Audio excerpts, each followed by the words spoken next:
dito, kausap ko na si Atty. Pagaspas, ha? Attorney.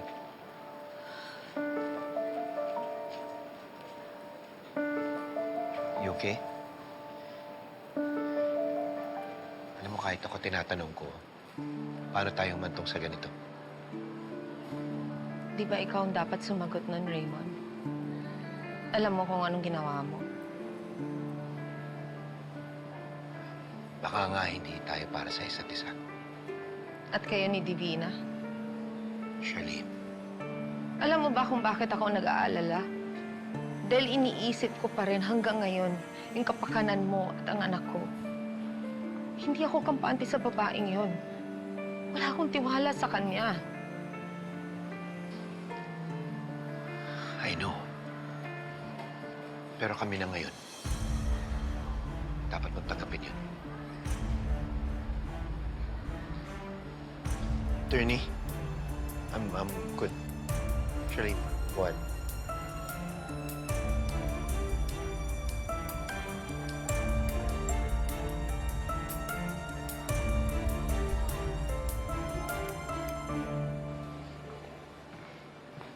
So, how was the hearing?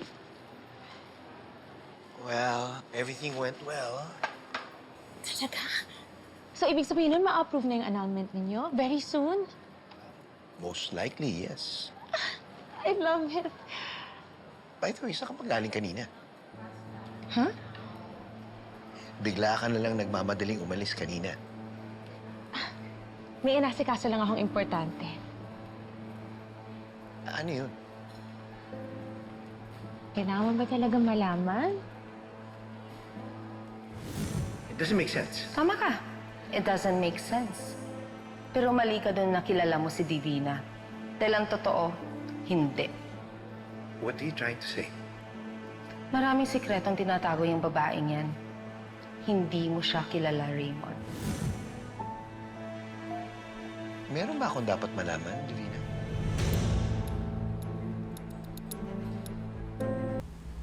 Bakit natahimik ka? Tell me, meron ba akong dapat malaman?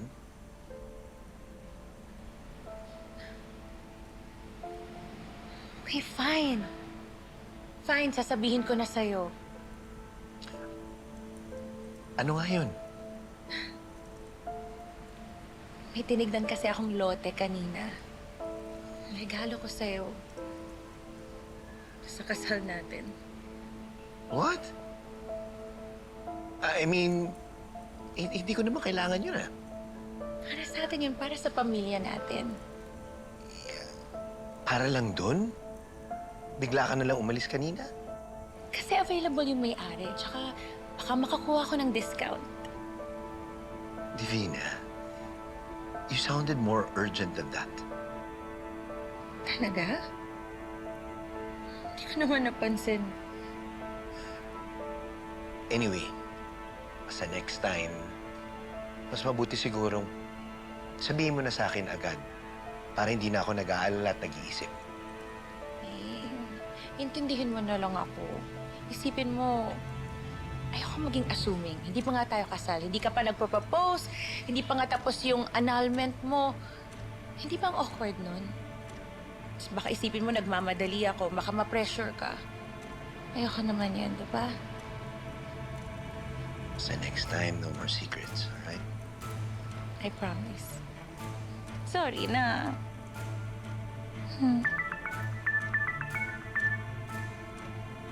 Oh, sino naman yan? Mamaya na siya. Ikaw ang focus ko ngayon. Okay?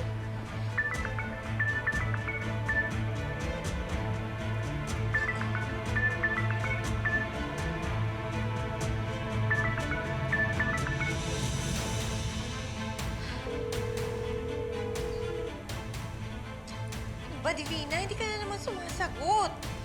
Buhay pa si Dado.